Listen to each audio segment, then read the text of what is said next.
It's bullshit. You can make that your ringtone. It's bullshit. Hashtag it's bullshit.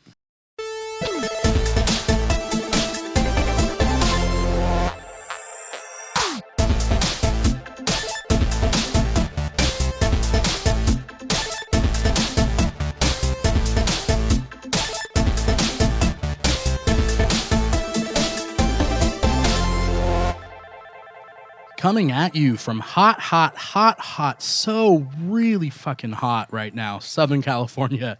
This is the Keeg. I'm your host, Dimithri Perera, and today we got a lot of news for you guys. Not general news. We're not talking politics necessarily here. We're talking comic books. We're talking movies, TV. We're talking geek, right? But I just can't do this alone. That's why I've brought my two confidants. On my left, I have Daniel Romero. Daniel, say hi. Hi there. Daniel, say your favorite thing about me. You always have really good hair. Thank you. Yeah. I don't think that way about myself, but I appreciate it. That's what I'm here for. I wish I had better hair, but thank you. You're so nice, Daniel. I do it again. On my right, we have Hero Carlisle back again. Hello, hello, hello. Hero, name your favorite thing about yourself. My undying devotion to Dimithri Perera. Ah, that was a twofer right there. I was not paid to say that. Oh, nobody's getting paid to say anything here. I'm leaving. I'm sorry, Daniel. Was that news to you? Yeah. Well, it is now. Okay, I'm sorry. Right. Yeah, no, I'm sorry. You got That's what we do here. The news. Breaking news. Nobody gets paid. So to start off this episode of the Keeg, just to get to know you guys a little bit more, because I've never met you guys before in my life, we're going to play a game called Two Truths, One Lie, Geek Edition, right? This isn't, I lost my first tooth when I was 8. That is actually a truth. That's my personal truth. It was a little bit late, I know, but that's not geek related, so I can't use that in my thing. But two truths, one lie. We're going to see what we think it was and what your lie was. Sounds good? Yeah, let's do this. Hero, you want to go first? Yeah, sure. I'll go first. Okay. One. At Comic-Con 2012, John Landis touched me on the shoulder and whispered into my ear. 2. On a cruise, Brian Azzarello, writer of New 52's Wonder Woman as well as 100 Bullets, cried in front of me talking about Trump's inauguration. 3. Scott Snyder, writer of Batman, let me hold his baby. One of these is a lie. The other two are true. Regardless, you've lived quite an interesting life. Because if two of those are truths, then that's pretty cool. What do you think, Daniel? I'm going to say he didn't hold the baby. Okay. I'm going to say it was the John Landis one, whispering sweet nothings into your ear. That's a lie. I want that to be true. It is, in fact, true. Yes. The lie is I did not hold Zack Snyder's baby. Oh. Or Scott Snyder's baby. Yeah, Zack Snyder's baby. Either one. Either one. Yeah. He did not hold their No. baby. Yeah, I was at Comic-Con outside. I was walking, and I saw John Landis and immediately recognized him. He was talking to his son, Max, who was there promoting Chronicle, I believe. And the weird thing was no one was starstruck. Here I am looking at, like, an amazing director, and I stop. I cannot move. I'm just looking at him, kind of agape. And as he kind of makes eye contact with me, but he goes back to talking to his son. And if you've ever seen Max, he's a very intense guy, so he's just like talking about something. And John Landis is just kind of talking back to him as they walk by. And as they pass me, John Landis just taps me on the shoulder, and then he kind of leans in and he says, "No one will ever believe you."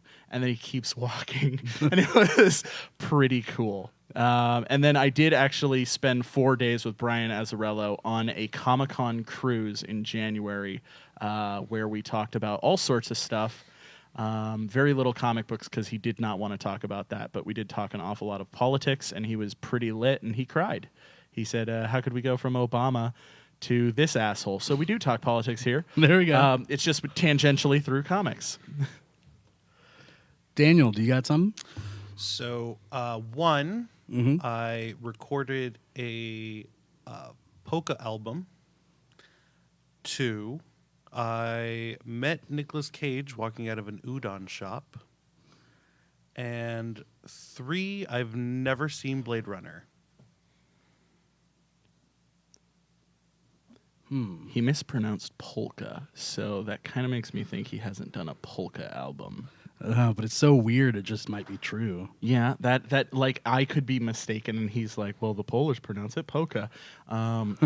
Like Nicolas Cage loves noodles. This is a well-known fact. Is it? It's a well-known fact. He loves 2 things: cake and noodles, and he hates bees. I gotta have the udon. Where's my cake? Is that your Nicolas Cage? Sure, why not? On the back of this udon bowl, it's the map of the Declaration of Independence. That didn't make actually any sense. And there's no I map feel of like, the Declaration. I feel of like a Independence. lot of people haven't actually seen Blade Runner, which is why Blade Runner the sequel is going to do so poorly in the film. Oh my god, it's going to do so Agreed. bad. Which is great because the first one did poorly as well. That's the great irony. So my vote is he did not make a polka album because there's no such thing as polka. I think that you have seen Blade Runner. I'm going to pick that one. I'm going to pick it. The lie is that I have never seen Blade Runner. Because you have. Yeah. Yeah. Damn. He's correct. I have. He tricked me with the polka. Ooh, polka. Polka. If anybody can figure out what that reference is, I will give you a kiss right now. I'll do it again. Polka. So I was recording that album in Salt Lake City with a friend of mine, and Okay. It was Yeah, John it Candy and Home Alone. it was technically his band, but I recorded the album with him. Oh, It was cool. pretty great.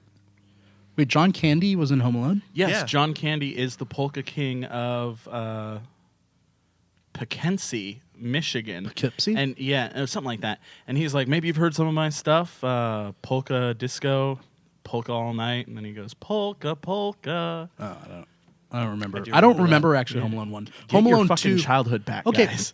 Home Alone 2 was the one that I like because I owned that on VHS, so I watched that continuously. The one with Trump. Yeah. And Rob Schneider and Tim Curry. Oh my god! I love the Tim Curry, Rob Schneider parts of that movie. They are fantastic.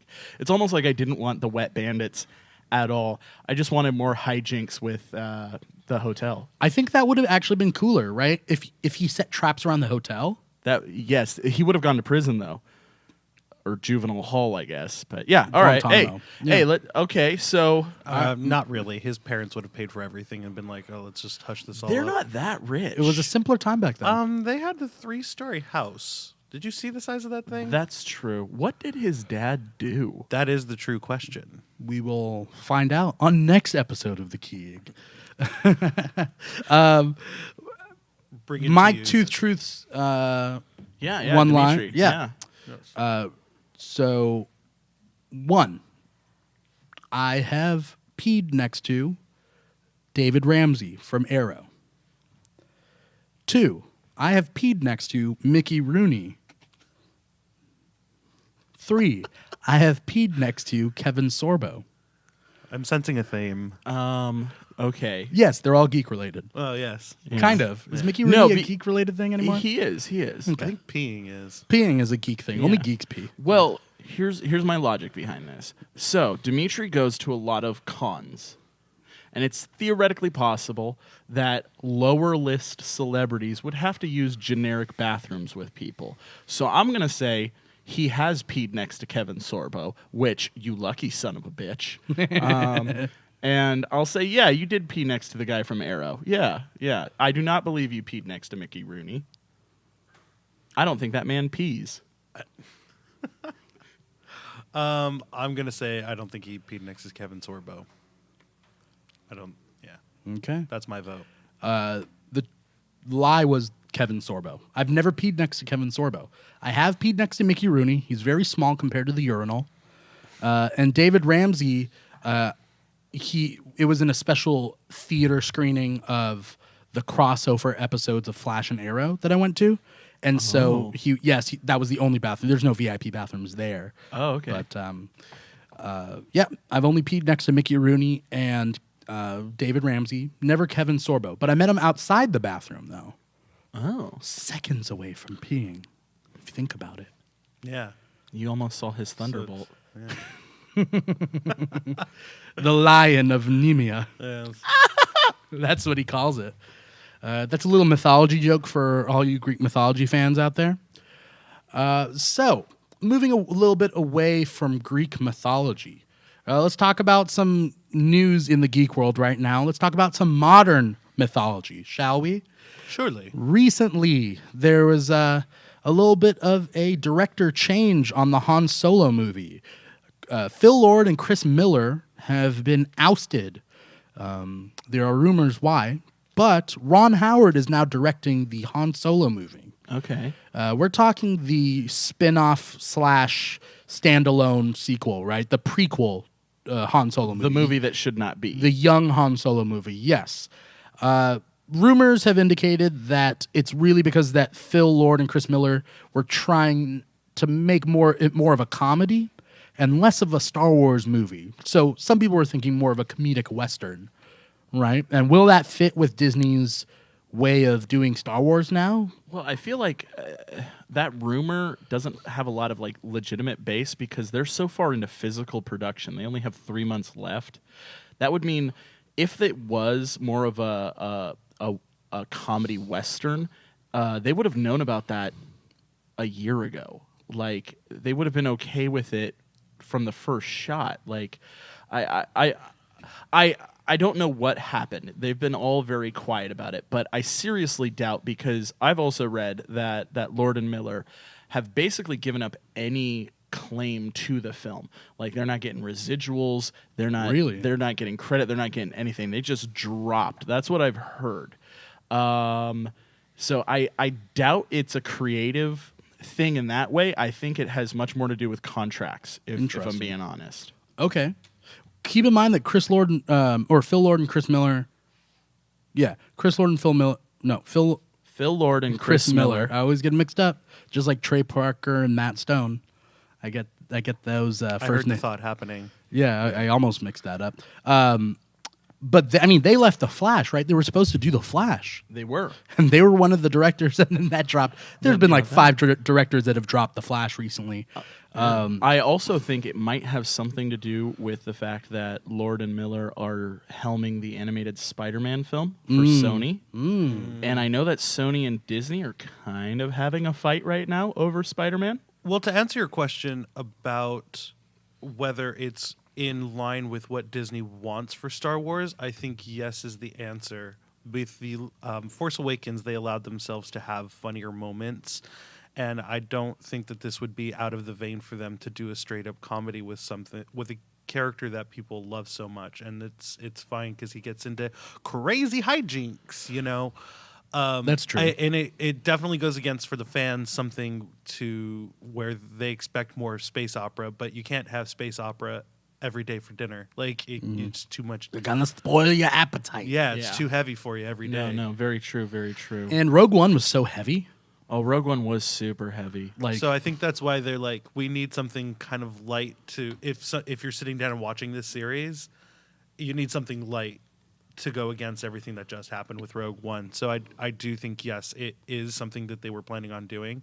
I don't know if I agree or disagree that it's the right choice, but it definitely fits with a pattern. yeah. No, it's absolutely the wrong choice. They should, like, from a narrative standpoint, from like a storytelling standpoint, the whole arc that Han Solo has in the original A New Hope is he's a bad guy who ditches them. He's a bad guy. He's a bad guy. He's a bad guy. I think we're going to have to argue. He's not an imperial, unredeemable, evil villain, but Nazi, he's greedy. yeah. He kills people. Opportunistic. He's out for himself. He's definitely on the. He might be He's definitely not chaotic good, if we're going to use No. that. He's like chaotic neutral, chaotic evil. No, chaotic evil's the worst. Like, No, or there is no worst. Well, you know what I mean. I mean, they're like you can't. The I would argue chaotic neutral for sure. Yeah. But that doesn't mean chaotic neutral to neutral Chaotic evil neutral. because he does do some stuff and he talks about some stuff that are pretty shady. But by the end of the film, he comes back, he puts himself at risk, and he proves himself to be a hero. That is his arc in that film. If you then show an earlier point in his life where he does the exact fucking same thing, then that negates the character growth he had in the original series. It undermines his growth in the original film because then we know he's coming back to save Luke in the Death Star trench.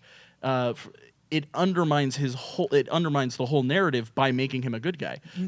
Not necessarily, because if you look at the basic structure of Star Wars to begin with, it has that sort of circular structure. I think that they may start him off as somebody who started off as good and could eventually go, he went down a very dark path. Yeah, that's pretty And much then the only way you retribution, could do it. Yeah. which is very in line with Star Wars and their ideas of taking good and going evil and coming back, and it's about duality. Redemption and duality. Yeah. Exactly. Yeah, but I mean, does Disney have the balls to take a good Han Solo and have him be a bad guy by the end of the movie? I think Disney does. I don't think George Lucas does. George Lucas was the one who did Greedo shot first. Keep that in mind. Yeah, Disney did and Rogue George One, Lucas- where Cassian killed that guy in the beginning. George Lucas wears a shirt that says Han shot first. George Lucas just cares about the dollar bills, y'all. And he put Greedo getting shot first or shooting first and created the controversy just so he could sell more versions of the films. No. And I don't know if merchandise. that's necessarily true. I think that he originally was like, this is a good idea. And then the entire fan base was like, that's a terrible idea. And he's like, okay, I guess it was a terrible idea. Yeah, no, I mean, he's talked about it in interviews himself. He was like, I didn't want kids to look at Han Solo as a bad guy. Then why did you write him that way 25 years ago? Yeah, what you should say is that kids should watch it and be like, even though I may have done some bad things in the past, I can still be good now. There's always redemption, right? Yeah. So with Han Solo, I just envision him more of as a Cassian Andor type guy. Yeah, yeah. Interesting anecdote. Donald Glover is saying in interviews that whatever he's doing on the Han Solo film is like the most satisfying work he's ever done as an actor, which is really weird. I'm so curious. Like Lando Calrissian is my favorite character in Star Wars, so I'm super duper jazzed. And Donald Glover is like one of my favorite creators right now. So it's like a match made in heaven. But that's just such a weird thing to say. To be like, playing playing Billy D. Williams is the most satisfying thing I've ever done in my career. I'm just like, that's really weird. I'm curious. Yeah. Moving a little bit away from Star Wars is the release of the new title of the Jurassic World movie. So Jurassic World 2, right? But it's still in the franchise. So Jurassic World 2 is what? Jurassic Park 5? Is that how it works? Fallen Kingdom is the title for the new Jurassic World movie. I think it's too early to say what's going on, or really, what does it care? Like, what do we care about the title? Like, it's no Attack of the Clones. Right. By the way, worst title of a Star Wars movie ever. Attack of the Clones. It is, dude. It so is. I'm trying to think of a worse one, and I think Christmas Special comes to mind. Okay, that doesn't count. That doesn't count. All right, non-canonical. Yeah. Oh, okay. It doesn't count. As far as the movies are concerned, Attack of the Clones is now a horrible you could title. get away with the Ewok adventure films. Yes. That doesn't count. I'm talking about the actual feature films. Okay, those were feature films. What about the books? All those books that don't matter now too. Ooh, they had better names. Heir to the Throne, or Heir to Shadow of the Mind's Eye. The Rule of Two. Yeah. It was Splinters Glove. of the Mind Eye. Splinter of the Mind's Eye. Oh yeah. Sorry, I keep correcting you. I would like to. I'm going to do a formal apology to Hero on this show. Hero, I'm sorry. Please forgive me for correcting you all the time. I'm going to keep correcting you, by the way. No, I know you are. You can't help yourself. Quit being wrong. I'm going to make that little audio clip my ringtone just so I can hear it every time. Every Yeah. cat's worse Okay. than she So, gets. Fallen Kingdom. Yeah, Fallen Kingdom. Sounds an awful lot like Lost World. Lost World sucked. So my prediction is this one's going to suck. Interestingly enough, Ian Malcolm's coming back. Okay. I mean, I was going to make a joke about how it's a fallen franchise, but hey. I liked Jurassic World because you're personally. a sucker. Because You're a sucker. You're a No. sucker. The best part of that movie was clearly the guy walking around with the margaritas. Yes, That was Jimmy Buffett. that was Jimmy I Buffett. stand by my statement. Yeah, no, I love Jimmy Buffett. No, I mean, how? Like, oh, you're a sucker. How more obvious could they have made it that film was a cash cow by literally highlighting how many, like, everything I get it, about but that I film- think that was dinosaurs the- they created. I No, think not that just was the the absurd point, though. dinosaurs, but the product placement that they overemphasize the product placement to show that they're overemphasizing product placement. Yes. They literally have a guy who says the original park was better. What, the park that never opened and killed a shit ton of people? You idiot. No, that's supposed to be you, the dumbass fucking audience. And then they literally have BD Wong say, it's not my fault that this happened. You kept pushing me to make bigger and better monsters faster for the dumb audience to be oogled at. And now they're not happy. It's like literally the whole film is designed to be a fuck you to everything about what is wrong with the filmmaking industry right now. And I'm fine with that. I'm personally fine with that. Just It like is in very meta. just like in Josie and the Pussycats, the whole thing was about subliminal advertising, and they put advertising everywhere in that movie. And I did not feel offended by them putting the Target symbol on everything. They did so much advertising. It all had a point, right? Yeah. So in Jurassic World, maybe they didn't have a point about the like natural, like the way Jurassic Park did, as far as like, you know, life will find a way and evolution and you know. Well, they didn't things buy will the hat figure it out. either way. They didn't make a good film worthy of like watching again, not on the same caliber as the original, and they didn't make a statement, a hard enough statement about why would you even want, just watch the original. If you want to see the original, just watch it again. Like they didn't go either way. They were just kind of being cheeky fucking assholes about it, and then everybody was like, "This is the greatest fucking movie since the original," and I'm like, I don't know. I don't know. Maybe I'm wrong. I love Jurassic Park, so I'm going to eat it up regardless. I have my own pitch for how you could end the whole franchise. I'm not going to do it here because one day I'm going to make $1 million more, maybe.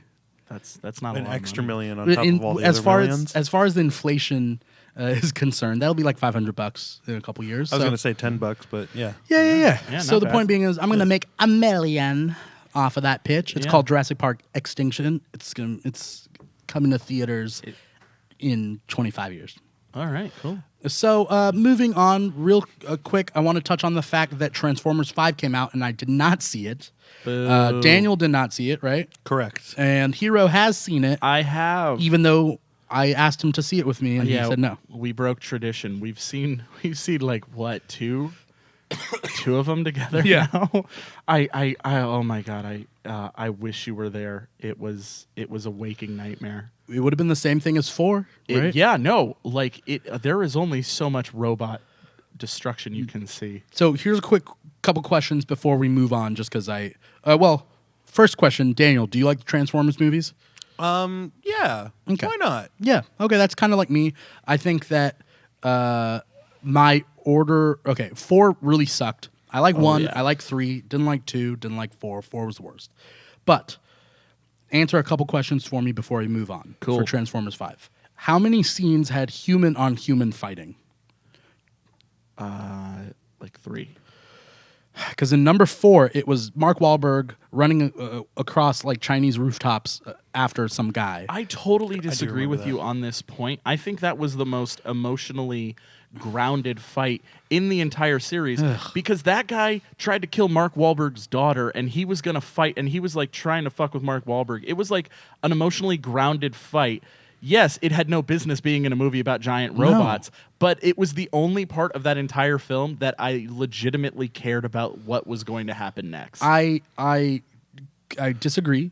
Yeah, it's disjointing. Like in It was like 20 minutes, by the way. Wayne's World 2, where they have the moment where he goes to a gas station, and the gas station attendant, instead of just giving him directions to the church, goes into this huge monologue about the time that he went to the church and met a man and yada yada yada, and it's this Oscar-winning moment, and they're totally making fun of that, but it is that jarring. Well, I would to concede. happen. I would concede that point to you if the entire Transformers franchise was not built around the fact that no one gives a fuck about the Transformers and it's about the human lead, and the entire film was about Mark Wahlberg's character. Yes, Optimus Prime did some shit and he tamed a dinosaur, but it was about like Mark Wahlberg's growth as that he was the main character of that film, and that fight was the emotional crescendo of his arc. So it wasn't jarring. It just I can see that it had no business being in a Transformers movie, Right. but until we get it away from whoever keeps letting Michael Bay make these fucking things, we are just going to get more of that, because guess what? Mark Wahlberg is still the main character of this film. Yeah. What I think before we move on is just in the beginning couple movies, it was really tough for humans to fight against Transformers. But now you give some Texas hick a Hey, plasma he's not a rifle. hick. He's not a hick. He is an engineer. Okay, whatever. Anyway, He is salt of the earth, Republican American, okay? Yeah. And he doesn't want his daughter dating an older man. No mention of the daughter. Oh yeah? I think they may have said she's dead. I don't know. Okay. I'll watch it. But all you need to do is give Mark Wahlberg a plasma rifle and suddenly he can like take down Megatron. It's bullshit. It's bullshit. You can make that your ringtone. It's bullshit. Hashtag it's bullshit. Hashtag it's bullshit. Yeah. There's some stupid stuff in that movie. Without spoiling anything, there's a secret society called the Witwickens. If that sounds slightly familiar, that is in reference to Witwicky. Yes, to Shia LaBeouf's character. There is a secret society that protects the world called the Witwickens. I shit you not. What was This is going to be great. I'm so excited. Sam Witwicky's username? I forget. Other stupid things. Megatron is completely different than he was in the last film, just like every other film. For some reason, Fergie's husband is back in this one, but no Tyrese. Oh, dude, I love them in number 3 when they got the gang back together. That one scene in number 3 like hit me right here. Yeah, that was good. You know what I'm talking about? When they get the military guys together? 3 was terrible. 3 was terrible, but at least it was... Well, I mean, the whole series is terrible. Okay, if that's the case, yes. But 3 was way better than 2. Yes, no one's disputing that. Some people do. Some people dispute it. Well, Some people say 2 is better than 3 and that it gets worse as time goes on. But 3 was better than 2. I promise I'm paying attention now. Anyway, I just looked up his username. It was just... I have never heard someone... Are you username ladiesman217? And he's like, Ladies Man 217. It was just, I love the first one. I love it. Okay, so moving on.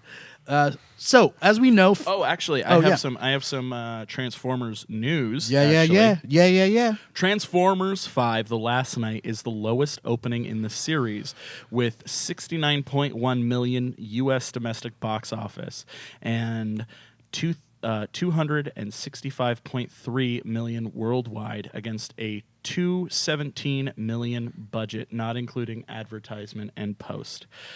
Meaning this is the first one that did not make money. So hopefully it's the last one. We can hope. Because again, I like 1 and 3, but this has gone off the rails. It was kind of off the rails to begin with. You know, you could see that trend kind of tilting, in the beginning, but it is Here's a a question that I have about the Transformers universe. How do they keep getting Academy Award-winning actors to participate in these films? Like Mark Wahlberg, Academy Award-winning actor. Stanley Tucci is in this one and was in the last one, too. Oh, yeah? Academy Award-winning actor. Jon Voight. John Turturro. Kelsey Grammer, the highest paid actor on television of the 90s. Patrick Dempsey. John Malkovich. How do they keep getting these people to be part of this? It could be a very simple answer that, I think it was Johnny Depp who started doing all of the Pirates movies because his kids liked them. It could very well be that they have family that enjoy just going and seeing them in these movies. Yeah, and I can see that. They don't go to think about how great John Malkovich is being John Malkovich. They go just because, hey, Uncle John is in it. You know what I mean? Uncle John. Yeah. So, as we all know, Fox, 20th Century Fox, 21st Century Fox, what is it now? I think it's still 20. I think that just go Fox. Just say Okay, Fox. Fox. Fox Studios owns Fantastic Four. They haven't done one in a couple of years since the last reboot. Word is that they're going to be doing another reboot, okay, in order to keep the rights. Because as we know, they have to keep making these movies in order to keep the rights unless they return it back to Marvel. I believe they have a 4 to 5 year window to keep making films, if I'm not mistaken. Yeah, there we go. Well, think about how many years were between Ghost Rider and then Spirit of Vengeance. That wasn't Fox, but it was Lionsgate, I think. But point being is there was a good amount of years between those two. And they tried to do it, and after that it failed, and they were like, no, and they gave it back to Marvel. Anyway, Fox is talking about doing a reboot that revolves around the Fantastic Four. But why is this any different? Well, the four they're talking about is Human Torch, which is the same thing, okay, but then also Valeria and Franklin Richards, which are Sue Storm and Reed Richards' kids. Basically, what they want to do is a family-friendly franchise, almost an Incredibles movie of sorts, and that focuses on the Thing, Human Torch, and the two kids. If you're trying to recreate the Incredibles without Brad Bird, it's going to be impossible. That's too big of a mountain to climb. Well, they're hoping that the name recognition is enough, No, right? the studio executive who announced this possible idea, because it's just exploratory. They Yeah. haven't put any money Yeah, into yeah. it. He literally said, we are inspired by, we want to model ourselves after the Incredibles, which is so self-unaware. Yeah. Like, if that's a thing. Because the Incredibles is the Fantastic Four, right? Yeah. And now the Done Fantastic right. Four is like, well, I guess we can't do this right, so let's just do what the Incredibles did. Yeah. Oh my God. Like, the only way it could be any less obnoxious is if they had the balls to make it animated. Like, that would be the icing on this shit cake if they were just like, and it's animated, and we'll like, Get DreamWorks to do it. right? Oh my God. Yeah. Don't do that. For the record, guys, don't do that. Yeah. This reminds me a lot about what happened in the comics. So DC first had Darkseid, and Marvel wanted their own Darkseid, so they created Thanos. So Thanos was a rip of Darkseid. And then DC was like, we kind of want our own Thanos. And then they created Mongol. So it's this weird back and forth, right? And then it slowly just gets diluted, and Mongol is fine under certain circumstances and situations. He had a good run in the Green Lantern stuff a couple years back. Yeah. The Jeff Johns. Yeah, the one with Black Mercy and stuff. yeah, and, yeah. As well as Mongol was good for his one episode in not Teen Titans, sorry. Mongol was really good in his one episode of Young Justice Oh, I didn't see when he that. brought in Oh, Battle yeah. World. Yeah, that was War great. World, sorry. War World. So, I don't know. That's something to look forward to as far as Fantastic Four is concerned. I'm excited about it if they do, as I was saying, a Silver Age kind of tip of the hat to that sort of A tip of the rendition. hat. You know, one of my favorite Batman is obviously the animated series, but also Brave and the Bold, which only lasted 3 seasons. But it was a complete love letter to the Silver Age. And, you know, that stop you, fiend, I'll defeat you with my hammers of justice. If they go that kind of route, I think, especially if they're trying to do family friendly, it'll be much more accessible. There will be the fans that hate it regardless, but I think if they give it a shot and go that route, it will be much more fun. That's optimistic. Now, my only concern, I like this idea if they came at it from that, if it wasn't because they couldn't do a Fantastic Four movie. You know what I mean? They're Yeah. pretty much admitting they're incapable of doing a real Fantastic Four movie, so let's do this. Just give it back to Marvel, They don't want guys. to. I know. I don't think Marvel wants it either. No, Marvel desperately wants But Fantastic. Fox they're has spoiled trying it. every way. No, they're trying every way to get at it from every angle. Inhumans, Atlanteans, space stuff. They are setting that universe up for the Fantastic Four to just drop in the center and make perfect fucking sense. And they're just biding their time for that. Like, seriously, Fox. Just give You it back. stupid Fox. I will watch every was good. terrible That was good, right? X-Men movie you put out and Deadpool if you if you just give it back, just give Fantastic Four back. That's Wait, true. did you not like Deadpool? No, I did like Deadpool. Okay. I have a huge issue with the entire way X-Men does their cinematic universe from top to bottom, including Deadpool. I can enjoy each film independent of each other, but the minute I start thinking of them as part of a larger continuity, I get so violently angry. I want to go into Ryan Reynolds' house and just make passionate love to him. That is how angry I get. I mean, I feel like you're just in love with Ryan Reynolds, and that's okay. You know? Yeah. Hey, It's- that's not what Who doesn't this is want to sleep about. with Ryan Reynolds? Yeah. Hashtag who doesn't want to sleep with Ryan Reynolds? Actually, no. Oh, But we can joke about it. Yeah, dude, totally. Hey, you do you, Daniel. yeah. And you do Ryan Reynolds, too. All right. Hey, Dimitri, can I drop some quick news that I found that I'm surprised you didn't catch? But Yeah, can I yeah, just yeah. drop some quick. Uh, I'll make it super quick. yeah, I'll that's just fine. I'll blow through Because it. I got some more stuff to go over, so yeah, drop it. Oh, all right. I thought you were done with the news segment. All right, no, we'll do it at the end. No, what do you got? What do you got? Okay, Just saying. first, Holly Hunter, the senator from Batman v Superman, says, "Sometimes I take a movie that I know is not great." Wonder Woman on track to make more money than Iron Man 1. There we go. Yeah. There we go. There we go. There we go. Sequel to Spider-Man: Homecoming. I'm projecting it's going to be called Spider-Man: Winter Formal, to be followed by Spider-Man Sadies. Sadie Hawkins, and then Yeah. finally Spider-Man Prom. Yeah. It will be the first Marvel film post Avengers 4. That was recently announced today. Marvel Legacy, we talked about that last time, apparently is becoming the new DC reboot. Rebirth, in that they are getting rid of the no more all new, all different. They are going back to OG Cap, OG Hulk, and OG Thor. And final news, Spider-Man Homecoming cast was released. Among the interesting things, Donald... Oh, yeah. Well, if it's spoilers, is it spoilers? It's not spoilers. I heard because about it's- this one. It's public knowledge. They're releasing it. Okay. I mean, I guess if you don't want to listen to it, turn it off now. Come back in 15 seconds. Donald Glover is the Prowler. Michael Mandu is Scorpion. Zendaya is going to be Vulture's daughter. And Gwyneth Paltrow, Pepper Potts, is cameoing in the next Spider-Man movie, in Spider-Man Homecoming.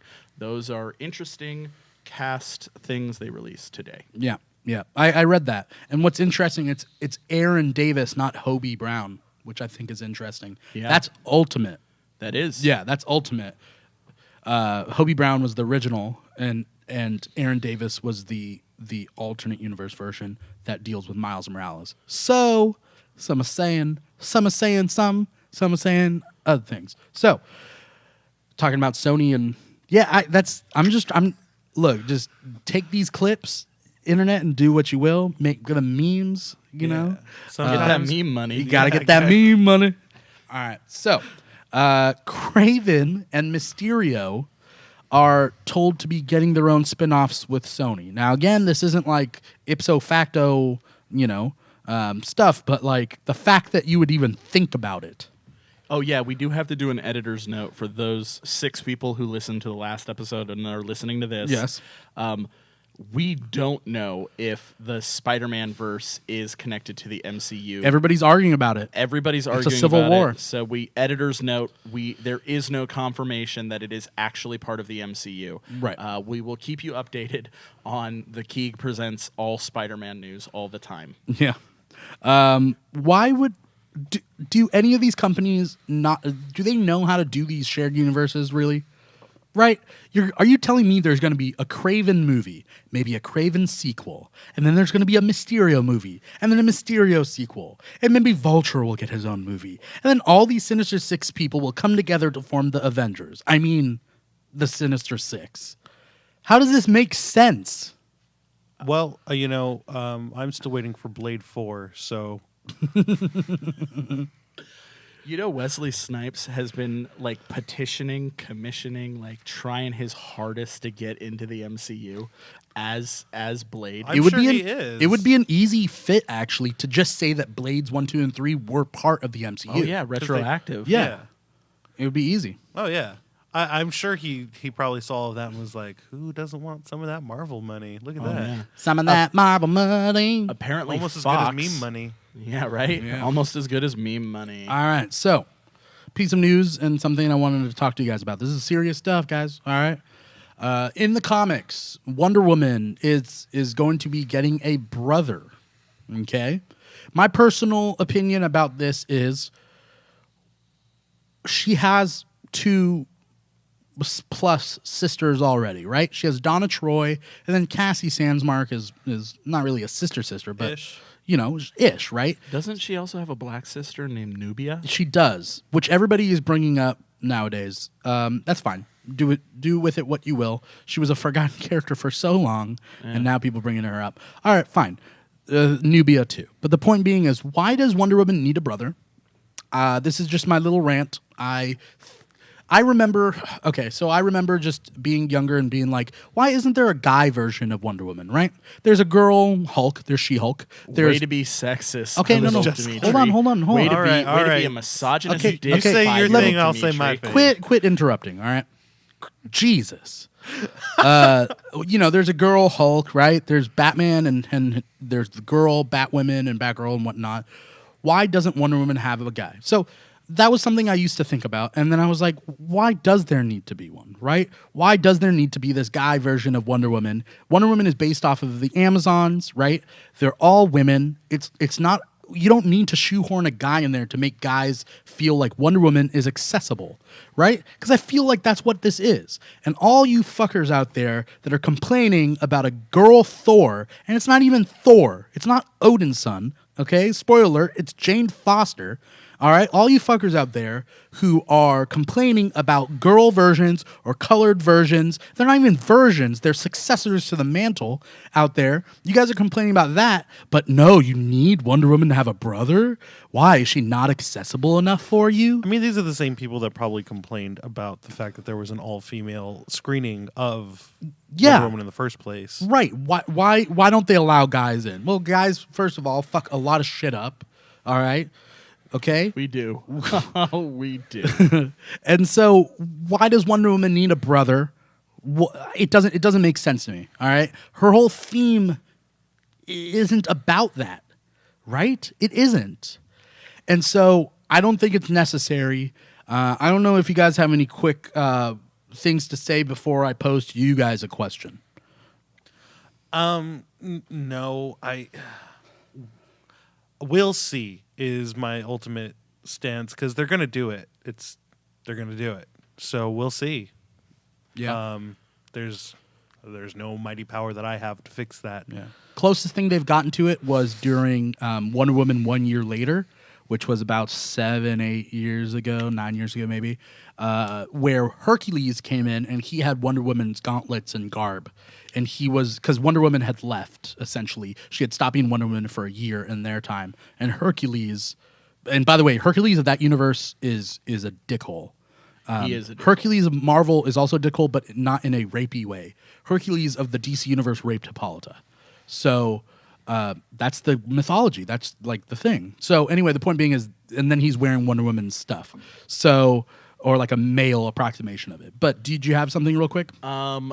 My opinion of the current comic book, mainstream comic book industry is it is a rotting carcass being picked at by the vultures of the film and television industry that hasn't had an original fucking thought in about 15 years. So this is par for the course. I'm just going to continue not to read anything that is published currently by either of the big two, and I'll stick to Dark Horse and hope a new Hellboy comes out eventually. Yeah, it is actually. Sweet. Yeah. So, yes. What I thought was actually original for Wonder Woman, the movie, was that Wonder Woman never fought in World War I. In certain iterations, she fought in World War II. But the fact that they did World War I and they had her like start there was original. Oh yeah, yeah. You know, which is cool. No, the films are original. I'm just talking specifically about the comic book industry themselves. Have done nothing but kind of rehash ideas and blend ideas, and they just do it to give stuff for the filmmakers to pull from. And it's all a big fucking circle jerk trying to make money in a dying industry that needs, revitalization, but it doesn't know how to do it. And that's a much larger topic. But yeah, I actually did like. I think they had to for Wonder Woman with the moral ambiguity of World War I, as opposed to kind of the evil empire versus the rebels that is World War II. Yeah. It just made more sense for the narrative that they were trying to tell, and also they didn't want to be Captain America. Yeah. Captain America kind of is like the quintessential World War II superhero. Yeah. So my question that I have for you guys, okay? Since Wonder Woman is getting a brother, what are some other relatives of well-known superheroes that are going to be coming out of the woodworks, right? I need your serious, not comedic answers, right? What are some... We both got nothing. Yeah. No. Serious? Okay. No, yeah. All right, yeah. Totally serious. Serious. Hulk has She-Hulk, right? Yeah. Okay. But what about Aquaman's seahorse? Is that a relative? Does that count even? Maybe. Whoa. I'd be. You could go instead of like Superman. They could do just a gender ambiguous super person. Oh. It just reminds me of an actual transformer. Even better. Yeah. Did you ever notice how the Transformers, and this is a straight steal from James Adamant, but how they just sound like drag queens who are just done?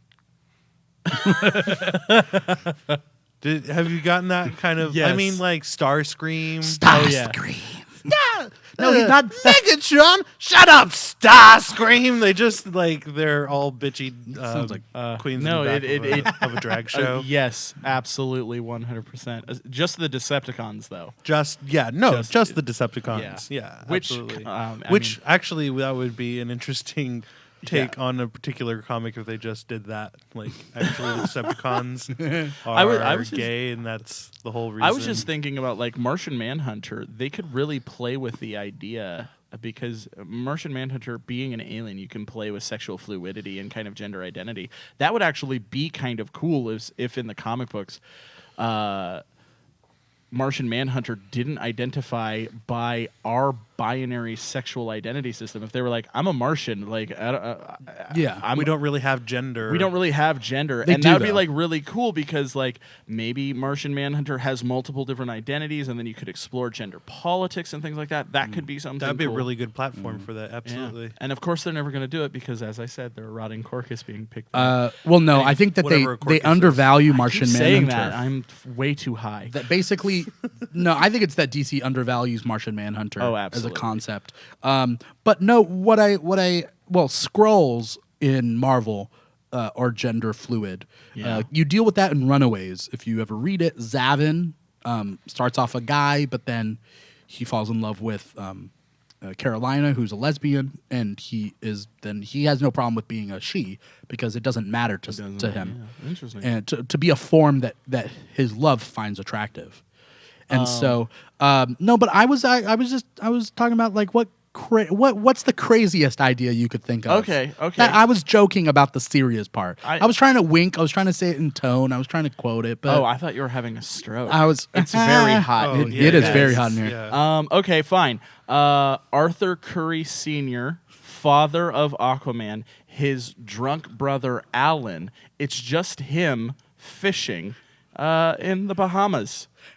Like that's the entire, and there's cameos from other superheroes. Like Superman crashes into the Bahamas and he's like, "Get a job, you fucking foreigner!" And then like he throws a bottle He's at like him. drunk uncle. Yeah, it's drunk Uncle Man. But also, I feel like he would be like, my nephew is a king, so I'm kind of like royalty. Oh yeah, no, he's constantly trying to get into Atlantis, or like he keeps trying to like swing jobs with the government. Like, well, my brother fucked a fish, and now my only living relative is the king of Atlantis. I don't think that's how it worked. Hey, sir. shut up, Senator. I'm actually, saying I'm is just- you need to give me some money. Can someone please get this guy out of here? And then like Aquaman is just like Aquaman loves him like because that's his only connection back to like the surface world, and he's like Uncle Alan, and he's like my paycheck. He's just like the worst human ever. You got any galleons on you? Yeah. Where's all those doubloons at? That's what it is. Where are galleons? Is that from Harry it's Potter? Galleons That's are a a type ship. of ship. Oh, It's a yeah. ship that Well, carries I could take a ship. I could use a ship. You got any ships you're not using? In a dinghy, and hands him a whole galleon, starts fishing with cannons. Yeah. I would read that. Yeah. I was just thinking also it would be interesting to see like a graphic novel version of Lamb. If you guys have, Like lamb chop? No, Lamb, the Gospel according to Biff, Jesus Christ's childhood best friend. No. What is? It's a satire by Christopher Moore. He also did Lear. Oh, okay. Yeah. Hmm. But I Nice. was just thinking of just kind of out there relations Yeah. to. graphic Yeah, that novel. would pretty much be the ultimate, wouldn't Yeah. it? What about if Bruce Banner had an illegitimate son, and the comic series is all about his baby mama and this little Hulk baby, and Bruce Banner's like, I don't know whether it's mine, and the baby's obviously green, and lifting sofas above his head. You at least had the mother still alive. In my head, it went Hulk and the womb and just. Yeah. Oh, gross, God. dude, gross. Okay, get out of here, hear man. Me out. I got one. Okay, so it's the kid who pushed the blind guy out of the way in the origin episode of Teenage Mutant Ninja Turtles. Okay. We get to see that he was in fact also hit with the toxic ooze. that is. With the toxic ooze that transformed the Teenage Mutant Ninja Turtles into people. It blinded him. Like, I'm just spitballing here. It Okay, blinded him. yeah. I'm with you. I'm with you. And then he also conveniently enough gets trained by the brother organization of the foot. Let's call him the Hand. Okay, I'm with you. I'm with you. He gets trained by them, becomes like a world-class ninja, but is conflicted with his own moral things. So he goes back to New York. He doesn't quite feel good. He doesn't quite feel bad, but he's going to dare to be different. I'm saying his name is the Good Samaritan, and I think we can pitch this to like. Can we change the name from the hand to the mouth so that the foot and the mouth are a disease on New York? Oh my God! Yes. Okay. I mean, look, Oh my God! your you couldn't idea see sounds it. You your couldn't see idea it. sounds so similar to actually another hero that exists, and that is the Samaritan from Astro City. Oh damn it! Yeah, so- you could not see how much Dimithri was twitching, trying to prevent himself from being like, "You're talking about the Samaritan, you son of a bitch!" Stupid. Stupid. Bad. Shut up, stupid. We're just over here spitting ball and dumb ideas. I want to see a series about the restaurant that has to feed the blob. An all-you-can-eat buffet? Yeah. Oh my God! Well, and it would be really great if they were like, like new to America, Chinese immigrants, Chinese buffet, and the blob just comes in and wrecks the whole place, eating wise, right? And I just want to see that interaction. I think it'd be great because would they charge him more than one person's worth? They would have, right? They would. Probably, definitely the second time he came in. The first time he came in, they would make the mistake of Yeah. just being like one plate. The first time that he comes in, if they make that mistake, they're going to go out of business. That's true. Yeah, true. No, and then it could be like the owner gets super anti-mutant and he starts going to anti-mutant rallies and you could explore some stuff there. These are all great ideas. So Marvel, DC, all you guys out there, pick and choose. You can pick one. Give us a call. Give us a call. Yeah. Moving on. Daniel, I know that you had something near and dear to your heart that you wanted to go over. Yeah, and thanks for letting me get this out there. Yeah. Because so the last couple of years I've been really getting into board games, and I have just kind of been talking about the rise of the popularity of board games because I started picking them up maybe 2 years ago, and I was like, I'm not alone in this. There's other people that are doing this, which is generally how board games work. They're a social thing. One of the reasons I think it's become very popular lately is it's kind of the replacement for the LAN party that we used to have, or the days when we used to play Mario Kart all together sitting down. And it's a way for us to socialize. There's some great narratives in those boxes, and the other thing about it is that they just age better than video games. You know, there's a game called Cosmic Encounters, which came out in 1970, and to this day it still holds up. But it's still the same narrative. It's just slightly more polished mechanics now that it's on its 3rd edition out. The reason these are working so well right now is back in 1999, if you were really into board games, you spoke German basically, because the German board games of the time had all of these beautiful mechanics. And on the same vein, Americans had these really good themes, but not really well working games mechanically or really design wise. So in the last 10 years, they've married European mechanics with American theme, which have allowed for things like Twilight Imperium to really come to the front, which is this beautiful space opera that takes 8 hours to play with 7 people. I mean, that's a whole day right there, right? Yeah. The other thing is that distribution has become easier with things like Amazon, but there's also, there's tons of little local board game shops. I mean, we're doing this here in Fullerton. There's Dice House right off of Chapman. Love them. Yeah, Chapman State College. Yeah, Chapman State College. There's, the Shuffle Cut over in La Habra. I mean, hit up your local board game shops. There's a lot of nice people in there. And even then, even comic book shops are selling board games too. Yeah, and They're I've heard doubling up. recently, or at least I read somewhere, that GameStop is actually going to start transitioning out of selling video games, and they're going to start selling board games. Transition out of You're video telling me games. they're not going to sell video games? They're going to start Not as exclusive. Not exclusively, yes. but they're going to have a lot more board games in there. So this is definitely picking up. Another thing is the sales have increased on average 10% every year until 2012, where it's skyrocketed even further. I'm not exactly sure. If someone wants to comment or let me know what the actual numbers are, please do.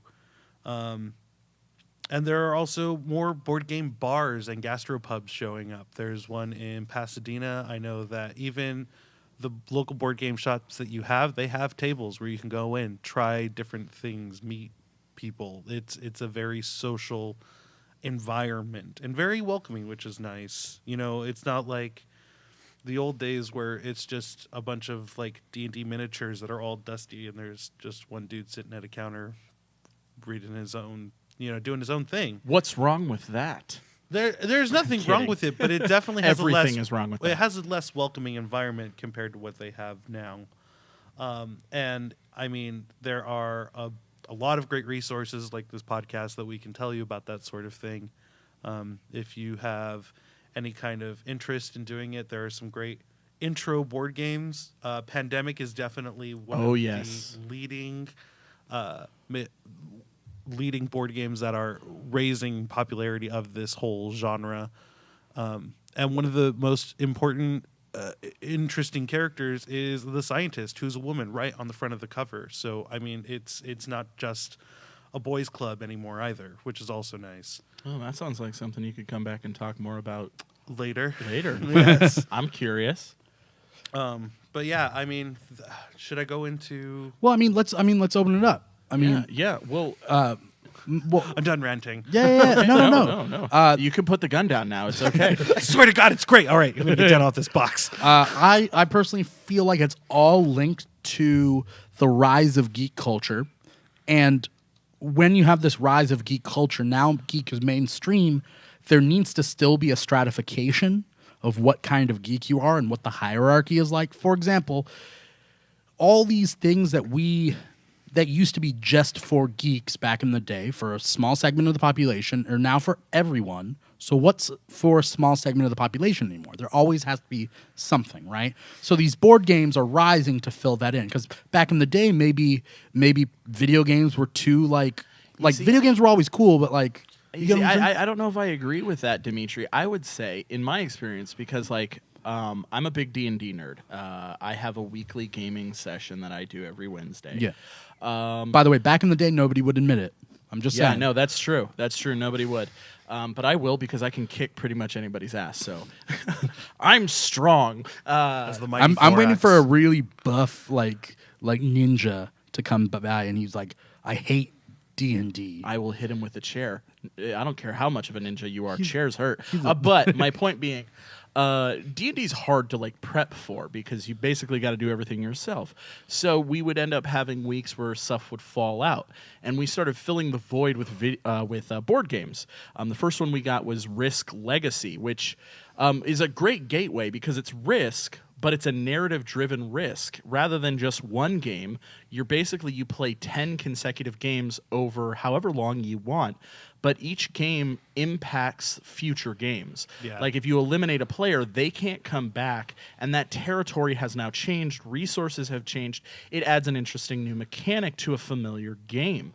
And then we started playing that. That was a lot of fun. Then we got Pandemic, then we got Dead Winter, then we got Secret Hitler, then we got Sub Commander, and then we got just every possible there's one called Camel Race or something, I can't remember. It's just a fun little game.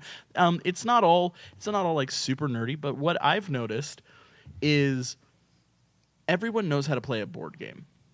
Usually it's really simple. You explain the rules. And if you don't, it's very easy to good mechanically driven ones. They're very easy to pick up. Yeah. There's not an intimidating factor to playing a board game that there is inherently with video games. I'm going to disagree. D&D. I'm going to pop in. I'm going to disagree.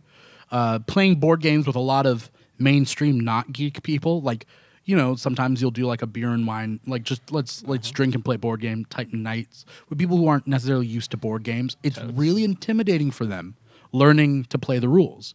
I think that because we're used to it, we're not speaking for them. But I think the mainstream public is intimidated by board game rules. Same token, me, my girlfriend, you, a new lady because you're a wildcat bachelor on the street. I'm a wildcat. Getting laid on the reg. Not really. And you and your partner, I don't know, so I'm not going to presume because I'm progressive. We'll say you and a robot. We'll just be safe. Daniel and a robot. Daniel, what kind of robots would you like if you did a robot? If I did like a robot, I would like all the robots. There we go. See? Yeah, there we go. Yeah, see, I played it safe. So the six of us, and a couple other people, let's say your sister, her boyfriend, something like that. Yeah. Right. Which are more people going to be yeah, let's play? If I'm hey, I got this board game where we're all camel races and we just go around the track, or hey, let's pull out controllers and plug in a video game that requires exact precision and all of this stuff. A lot of people are going to be I'd rather not. Yeah, there are super oh my God, I'm not talking about Death Kingdom Monster here. I'm not talking about good Lord, the most complicated board game in human history, and also one of the most expensive. Oh my God, it's running about $400 right now. Wow. If you can find it, it's out of print. It's running I found they're one making more, but yeah. Beautiful game though. I absolutely want to play. But yes, I get what you mean. But I would tell you that there are very accessible games like Secret Hitler or The Resistance, which are very, very easy, and they're The Resistance, one of the sexiest board games. And I know that sounds weird to say, but I promise, when you look at it, it just looks great. I played Secret Hitler, and I felt so uncomfortable.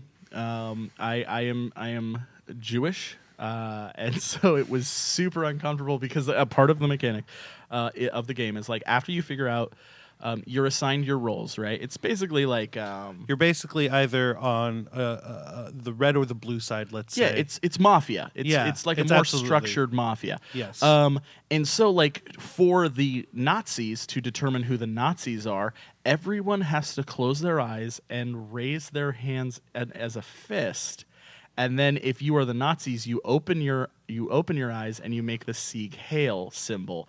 And so here I am as a Jewish American, surrounded by all of these white people, like with my hands up when my eyes closed, and I know I'm not a Nazi, and then they're like, okay, and now Nazis, open your eyes and Sieg Heil, and I'm just like, oh God, this is the worst thing I've ever been part of. But I enjoyed it. It was so much fun. So that's definitely something that we did change. In my personal group of friends, we went with a thumbs up version, which is what they use in Ultimate Werewolf. But the Resistance, equally all about the red and blue side. You have your team of rebels and then a team of spies, and you only know if you are a spy who the other spies are, and it allows for a lot of lying and subterfuge and trying to get trying to get all of your stuff through and trying to figure out who the spies are. Well, even something as simple as Spyfall that you can find on your phone. Yeah. But yeah. Fascinating stuff. I think what's really cool about board games right now in this day and age is there's something for everybody. You just got to find it, right? Yeah. And you do have to be with people who are willing to just put away some however many minutes it takes to learn the game first. Because there's almost an anxiety to it. I see it on people's faces, right? Learning it. Mm-hmm. They just have to be not be afraid to learn it. Like I bring Munchkin around, and Munchkin to my mainstream friends is the hardest game for them to learn, and I don't know why. Munchkin is a very bad intro game. Look at something like Zombie Dice. The only reason is because Munchkin is the longest 30-minute game ever. It usually becomes a 2-hour game with my friends. Oh, yeah, because you screw each other. Yeah, well, exactly. It's a game that's based around the premise of fuck these games. Yeah. Like, so I could totally see I that. love Munchkin, though. But no, that's right. I mean, like, Dimitri's absolutely right. Like, this is a great golden age for board gaming. Do yourself a favor. Get out there, go to a board game shop, or even like Target has so many new board games that I've never seen before. Grab one that looks interesting, play. What's the problem in that? And there's some really great simple ones. My recommendation is Zombie Dice. If it's very quick, it takes 10 seconds to learn. It takes 10 minutes to play. Mm-hmm. There's also Exploding Kittens. And if you're looking for something a little more narrative driven, absolutely Pandemic. Yeah, I like Dead of Winter personally. Oh, Dead of Winter. Dead of Winter. Yeah, that's a little more moderate, advanced. Yeah. I played the principal, and I was in the school, and I just got all the books, so I knew like karate and how to heal myself. And I was just like, I'm gonna kill the zombies and keep the group from like getting too many resources. Yeah. I felt like such a badass. So, Hero, I know that you wanted to talk about something to close up this episode. To talk about a topic of your own. Yes. You mind telling us? Yeah. A little something? Yeah. So the other day, yesterday, I was watching The Flash Season 2 with my mom. And it was early on, because there's so many fucking episodes. But early on, Harrison Wells of Earth 2, Harry, his introduction, he's giving a speech to the people of Earth 2. And in it, he says, we're in a new age, a new era, the era of metahumans. And some have decided to be heroes and champions of good, but unfortunately, the vast majority have not. And that struck me for a sec. Because, on some level, if you really think about it, how many superheroes are there? I'll give you a sec. There's a ton. Hundreds, perhaps. But how many supervillains are there? Like 5? There's 6, and they're sinister. Yeah. Or there's 4, and they're frightful.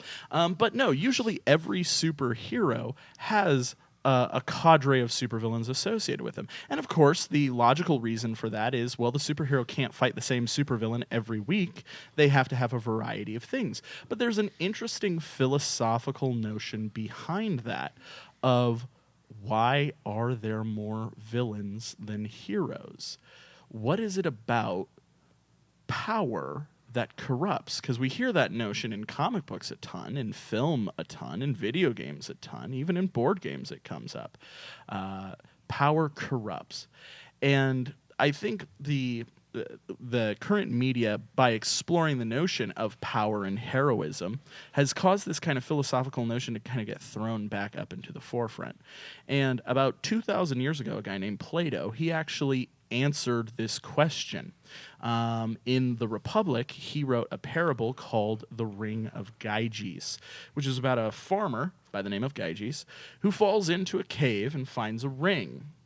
When he puts the ring upon his finger, he becomes invisible. And Gyges is filled with optimism when he first has this power, that he will finally be able to do the good that has not been done in his society. He'll be able to prevent people from stealing his goats. He'll be able to catch criminals and things like that. And he tries. And the thing he does is he sees that the king of this community is corrupt, so he kills him. And because he's invisible, he has utter immunity. He can kill him without any consequence. And then, of course, Plato then argues, is the ability to take a man's life inherently good or evil? And the philosophical notion becomes, if something is good, does it need to be done in the shadows or in invisibility? Does good require power to do, or can the powerless do good without it? And so this kind of philosophical notion has existed since then. What would happen if you had powers? We see this all the time. And it's interesting how it kind of presents itself. Our society, as it is based off of the Greek classical tradition of philosophy, Plato argued there is no good that comes from power. The normal man is the moral man, and as soon as you give him power, he becomes corrupt. He is corrupted by it, because the story ends with Gyges becoming a very bad guy until he loses the ring. And so we see that kind of as a philosophical notion that just carries through all mythology. Anytime someone, mythology, fiction, literature, anytime someone has power, they become corrupted by it. Until we have the notion of the superhero come in. And the superhero is the ultimate exemption of that. But then we have the reality that there are more supervillains than there are superheroes. And I guess it paints a bleak kind of picture of the superhero worlds, of the Marvel universe, of the DC universe, that, in the Marvel universe, there are mutants. And there is some degree of justification in being afraid of the mutants, because philosophically speaking,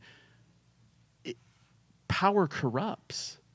And if you could do good, you would just do it. The only reason you would do something outside of your normal behavior is there is no more consequence for your actions, which then opens you up to do bad things. And that's why, from a philosophical standpoint, you could argue there are more villains than superheroes. So my question to you guys would be, if you had a superpower, what would it be? And if you had that superpower, would you use it for good, or would you use it for yourself? For me, I've thought long and hard about, you could have the most simplest of superpowers, and it still takes you, it puts you far ahead of any mortal man, right? Oh, yeah. You could have a superpower just to know when people are lying, and that's very simple, right? Mm-hmm. But extrapolate that and think about the applications of that power, and suddenly you know when anyone ever is lying. Ever. They don't need to know that you know even, right? You just know. It's a lie, right? And something so simple. It could be that your finger hurts when somebody tells a lie. Like, that seems so simple, right? But you know it, and that's something that other people don't have, right? Mm-hmm. You could take any crazy power and put any, huge stipulation on it.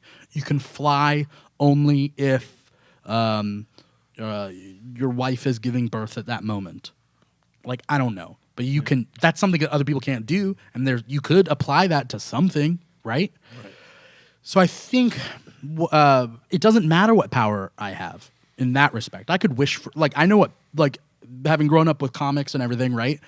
I've thought long and hard about what the most powerful power would be, and what the power that I would have the most fun with. Would have the most fun with flying. Flying, I think, would be fun. Yeah. But flying with stipulations, I would have to be able... I can go in the upper atmosphere and that sort of thing without dying, right? Mm-hmm. Also, Yeah. So point being is, it doesn't matter what power I have. What I would do with it, though, is something that like Hero and I have talked about in the past. Just, I think that people would distrust me, and I would keep my powers secret. I wouldn't come out as Superman. I would more be like in the shadows as Batman, as probably some sort of vigilante in that sense. If I had a power that allowed me super speed only in 5-second bursts, like I could use that to my advantage, right? Yeah. And I would train that, but I wouldn't make it seem like I had powers. Yeah. Well, it's interesting. Like, what do you mean your advantage? Well, sorry, in what sense? Like, well, because Plato's point with it was, if you want to be a good guy, if you want to be a vigilante, just go and be one. Power enables you to do things you are not capable of doing, which is inherently corruptive. So if you had that power, even with your example, you would take the law into your own hands. Yes, you would stop operating inside the social normatives of what is justice. You would impose a higher sense of justice that is your own sense of justice. Yes. And impose that on the rest of the world. Not the rest of the world, the immediate vicinity, yes. Yeah. But that's to say that all laws are just, or that, I mean, this is deep philosophical, social. That's why I brought it up. But yes, if corruption, because this goes into like when people are like, well, if you do something illegal, you are a criminal. Well, what if the illegal thing shouldn't be illegal in the first place? You're still a criminal just by the fact that you're doing something illegal. Like a jaywalking ticket would make you a criminal, right? Technically, you broke the law, man. You're a criminal. Well, yeah, that's the interesting thing. Like, you could look at someone like Captain Cold, who's just trying to feed himself and the people he cares about. That is a very amoral way to look at living your life. But the Flash, the alternative, takes laws into his own hands. He has decided that there are limitations to what the laws can do. And simply because he can move fast, he is above the law, which is more dangerous to society. A guy who is using the power that he has to benefit himself, or the guy who is using the power he has to impose a new order to the rest of the world? The answer, I think, is both. The statement of, or the old adage that absolute power corrupts absolutely. It's what's the word I'm looking for here? It holding yourself to that higher standard, yes, but for instance, like the Flash, he works with the police. He was a CSI. Yeah. They don't know that though.